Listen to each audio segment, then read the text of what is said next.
பொதுச் செயலாளர் போற்றுவதற்குரிய எடப்பாடியார் அவர்கள் கிருஷ்ணகிரி மேற்கு மாவட்டத்திற்கு புதிதாக மாவட்ட கழக செயலாளராக திரு ராம் அவர்களை நியமித்தார்கள். அவர்கள் நியமித்ததிலிருந்து அனைத்து கட்சி தலைவரிடத்திலேயும் ஆசி பெற்று இன்று அலுவலகத்தை திறக்க வேண்டும் என்று கூறினார்கள். அதன் அடிப்படையில் இன்று புதிதாக திரு ராம் அவர்களால் ஏற்பாடு செய்யப்பட்ட மாவட்ட கழகத்தை திறந்து வைத்திருக்கிறேன் என்பதை நான் மகிழ்ச்சியோடு தெரிவித்துக் கொள்கிறேன். கழகத்தினுடைய பொதுச் செயலாளர் எடப்பாடியார் அவர்களை தமிழக வெற்றி கழகத்தினுடைய தலைவர் இன்றைய மாண்புமிகு முதலமைச்சர்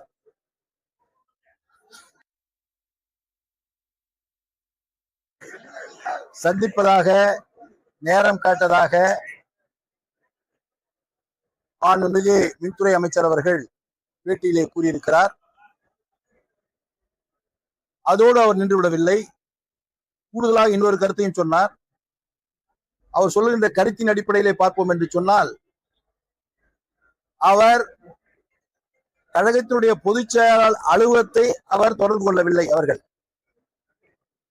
மாறாக கட்சியுடைய மற்ற தலைவர்களை கேட்டதாகவும் அவர்கள் இப்பொழுது வேண்டாம் என்று சொன்னதாகவும் அவர் சொல்லுகிறார். இது முற்றிலும் ஒரு தவறான செய்தி. எந்த சூழ்நிலையிலையும் தமிழக வெற்றி கழகத்தினுடைய தலைவர் மாண்புமிகு முதலமைச்சர் அவருடைய அலுவலகத்திலிருந்தோ யாரும் நேரம் கேட்கவில்லை. நான் தெளிவாக இங்கே குறிப்பிட விரும்புகிறேன். தமிழ்நாடுடைய மாண்புமிகு முதலமைச்சர் அவர்கள் இந்த ரீலை விட்டுக்கிட்ட இன்ஸ்டாகிராம வச்சுக்கிட்டே ஒரு வருஷமா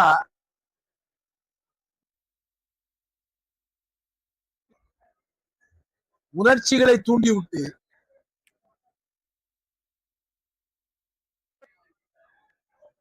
இளம் யுவதிகளை தான் அவர் பல முறை சொல்லுகின்ற போது, ஒவ்வொரு முறையும் சொல்லுகின்ற போது என்ன கூறியிருந்தார் என்றால், எனக்காக அங்கே தம்பி இருக்கிறார், எனக்காக சகோதரி இருக்கிறார் என்றெல்லாம் சொல்லிக் கொண்டிருந்தார்.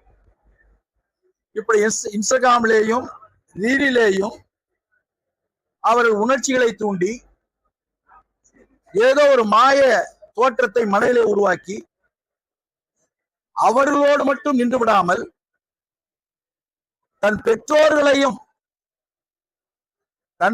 பெற்றோர்களையும் விஜய்க்குத்தான் வாக்களிக்க வேண்டும் என்று அவர்கள் வற்புறுத்தியதன் காரணமாக அவர் வெற்றி பெற்றிருக்கிறார். இந்த வெற்றி என்பது திரு விஜய் அவர்கள் செய்த சமூக தொண்டிற்கோ கிடைக்கவில்லை. அவர் இந்த சமூகத்திற்கு செய்த சேவைக்கோ கிடைக்கவில்லை, அல்லது இந்த சமூகத்திற்கு செய்த தியாகத்திற்கோ கிடைக்கவில்லை. மாறாக நீண்ட காலமாக திராவிட இயக்கங்கள் ஆட்சியில் இருந்த காரணத்தினால்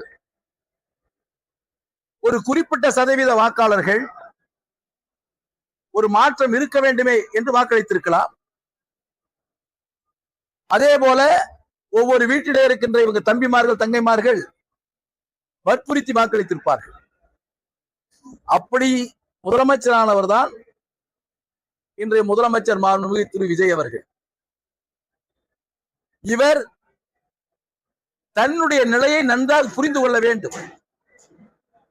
ஏனென்று சொன்னால், இவர் உழைத்து இந்த பதவிக்கு வந்துவிடவில்லை. நடிப்பு தொழிலில் ஒரு மாயையை உருவாக்கினார்.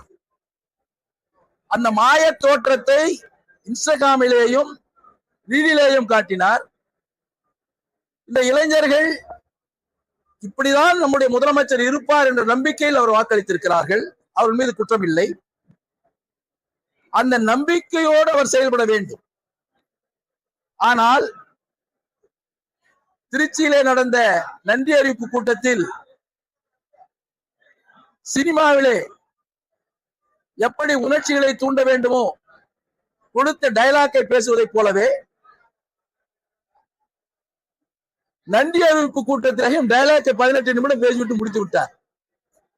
அவர்கள் என்ன எழுதி கொடுத்தார்களோ அதை படித்தார், அவ்வளவுதான். ஏனென்று சொன்னால் ஒரு நடிகருக்கு, ஒரு கதை வசனகர்த்தாவுக்கு கருத்துக்களை எப்படியாவது மாற்றி மாற்றி சொல்ல முடியும். ஏனென்று சொன்னால் அவர்கள் தான் உருவாக்குகிறார்கள். ஆனால் நடிகர்களை உருவாக்குகின்றவர்கள் இயக்குநர்களும் கதை வசனகர்த்தாக்களும். அப்படி இயக்குனரும் வசனகர்த்தாக்களும் உருவாக்கிய திரு விஜய் அவர்கள் ஆட்சிக்கு வந்தவுடன் இன்னும் வசனகர்த்தா சொன்னதையே அவர் சொல்லிக் கொண்டிருக்கிறார். மக்கள் எதற்காக நமக்கு வாக்களித்தார்கள், நாம் என்ன வாக்குறுதி கொடுத்தோம், அந்த வாக்குறுதியின் அடிப்படையில் நாம் ஆட்சிக்கு வந்த பின்பு என்னென்ன திட்டங்களை நாம் கொண்டு வர இருக்கிறோம், எங்கு சொல்லியிருக்க வேண்டும். அவர் ஆட்சியின் மீது நம்பிக்கை வாக்கெடுக்கின்ற நடத்துகின்ற அந்த சட்டமன்றத்திலேயே சொல்லியிருக்க வேண்டும். அது ஒரு வாய்ப்பு. ஏனென்று சொன்னால் ஒரு முதலமைச்சரான பின்பு எனக்கு இவ்வளவு பெரிய வெற்றியை தேடி கொடுத்திருக்கிறீர்கள், இந்த மக்களுக்காக இந்தந்த திட்டங்களை நான் வைத்திருக்கிறேன், இந்த திட்டங்களை எல்லாம் நான் ஒன்றன் பின் ஒன்றாக நிச்சயமாக கொண்டு வருவேன் என்று சட்டமன்றத்திலே கூறியிருக்க வேண்டும். அங்க மௌனியாக இருந்தார். என்னென்ன திட்டங்களை, என்னென்ன தேவைகளை பாரத பிரதமரத்தில் எடுத்துச் செல்ல வேண்டும் என்பதற்காக அவர் இங்கே தயார் செய்து சென்றிருக்க வேண்டும். உங்களுக்கு தெரியாமல் இருக்கலாம். ஆனால் உயர் அரசு அதிகாரிகள் இருக்கிறார்கள், செயலாளர்கள் இருக்கிறார்கள். ஏற்கனவே நம் தமிழ்நாட்டில் இருக்கின்ற நீண்டகால பிரச்சனைகள் நிறைய இருக்கிறது. இதையெல்லாம் தொகுத்து எடுத்து சென்று பிரதம அமைச்சரத்தில் சொல்லியிருக்க வேண்டும். 10 நிமிடம் என்று சொன்னால் 5 நிமிடம் நலம் விசாரிப்பது சென்றுவிடும். இவர் 5 நிமிடத்தில் என்ன செய்திருக்க முடியும்? அங்கும் சொல்லவில்லை. கழகத்தினுடைய பொதுச் செயலாளர் போற்றுதலுக்குரிய எடப்பாடியார் அவர்கள் கிருஷ்ணகிரி மேற்கு மாவட்டத்திற்கு புதிதாக மாவட்ட கழக செயலாளராக திரு ராம் அவர்களை நியமித்தார்கள். அவர்கள் நியமித்திலிருந்து அனைத்து கட்சி தலைவரிடத்திலேயும் ஆசி பெற்று இன்று அலுவலகத்தை திறக்க வேண்டும் என்று கூறினார்கள். அதன் அடிப்படையில் இன்று புதிதாக ராம் அவர்களால் ஏற்பாடு செய்யப்பட்ட மாவட்ட கழகத்தை திறந்து வைத்திருக்கிறேன் என்பதை நான் மகிழ்ச்சியோடு தெரிவித்துக் கொள்கிறேன். கழகத்தினுடைய பொதுச் செயலாளர் எடப்பாடியார் அவர்களை தமிழக வெற்றி கழகத்தினுடைய தலைவர், இன்றைய மாண்புமிகு முதலமைச்சர்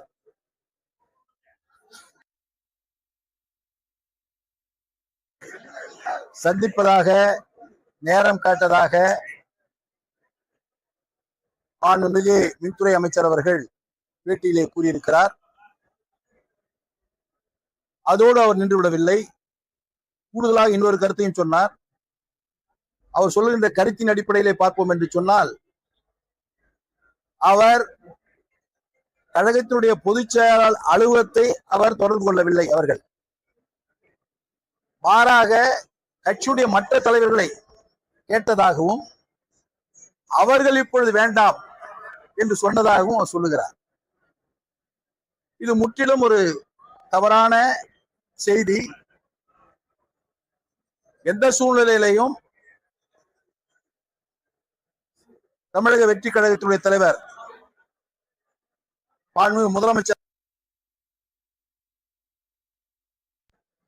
அவருடைய அலுவலகத்தில் இருந்தோ யாரும் நேரம் கேட்கவில்லை. நான் தெளிவாக இங்கே குறிப்பிட விரும்புகிறேன். தமிழ்நாடுடைய மாண்புமிகு முதலமைச்சர் அவர்கள்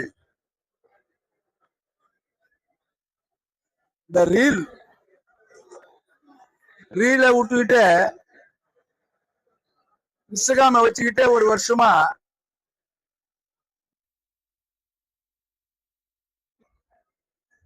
உணர்ச்சிகளை தூண்டி விட்டு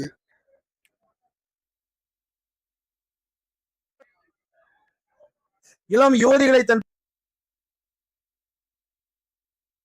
தான் அவர் பல முறை சொல்லுகின்ற போது ஒவ்வொரு முறையும் சொல்லுகின்ற போது என்ன கூறியிருந்தார் என்றால், எனக்காக அங்கே தம்பி இருக்கிறார், எனக்காக சகோதரி இருக்கிறார் என்றெல்லாம் சொல்லிக் கொண்டிருந்தார்.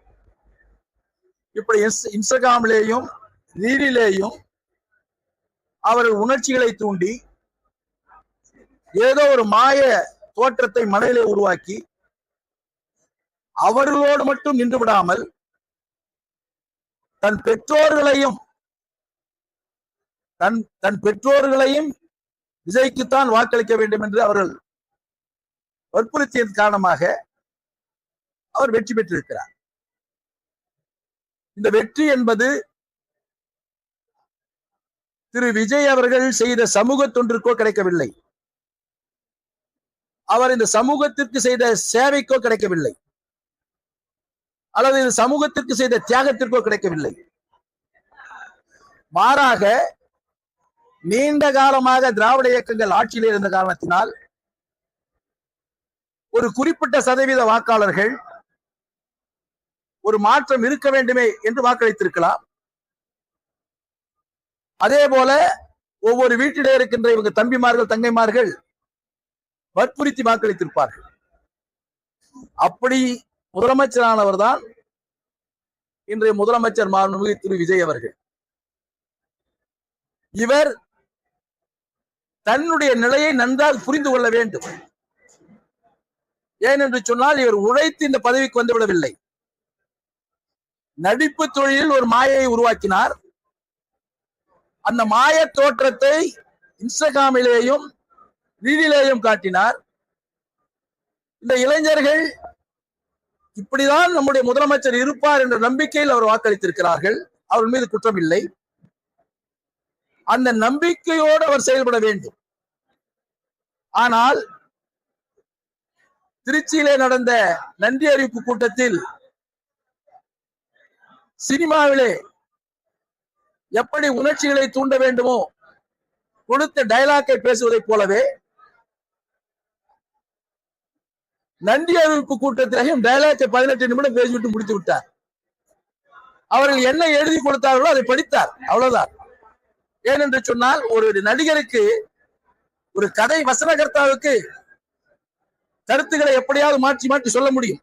ஏனென்று சொன்னால் அவர்கள் தான் உருவாக்குகிறார்கள். ஆனால் நடிகர்களை உருவாக்குகின்றவர்கள் இயக்குநர்களும் கதை வசனகர்த்தாக்களும். அப்படி இயக்குனரும் வசனகர்த்தாக்களும் உருவாக்கிய திரு விஜய் அவர்கள் ஆட்சிக்கு வந்தவுடன் இன்னும் வசனகர்த்தா சொன்னதையே அவர் சொல்லிக் கொண்டிருக்கிறார். மக்கள் எதற்காக நமக்கு வாக்களித்தார்கள், நாம் என்ன வாக்குறுதி கொடுத்தோம், அந்த வாக்குறுதியின் அடிப்படையில் நாம் ஆட்சிக்கு வந்த பின்பு என்னென்ன திட்டங்களை நாம் கொண்டு வர இருக்கிறோம், எங்கு சொல்லியிருக்க வேண்டும். அவர் ஆட்சியின் மீது நம்பிக்கை வாக்கெடுக்கின்ற நடத்துகின்ற அந்த சட்டமன்றத்திலேயே சொல்லியிருக்க வேண்டும். அது ஒரு வாய்ப்பு. ஏனென்று சொன்னால் ஒரு முதலமைச்சரான பின்பு எனக்கு இவ்வளவு பெரிய வெற்றியை தேடி கொடுத்திருக்கிறீர்கள், இந்த மக்களுக்காக இந்தந்த திட்டங்களை நான் வைத்திருக்கிறேன், இந்த திட்டங்களை எல்லாம் நான் ஒன்றன் பின் ஒன்றாக நிச்சயமாக கொண்டு வருவேன் என்று சட்டமன்றத்திலே கூறியிருக்க வேண்டும். அங்க மௌனியாக இருந்தார். என்னென்ன திட்டங்களை, என்னென்ன தேவைகளை பாரத பிரதமரத்தில் எடுத்துச் செல்ல வேண்டும் என்பதற்காக அவர் இங்கே தயார் செய்து சென்றிருக்க வேண்டும்.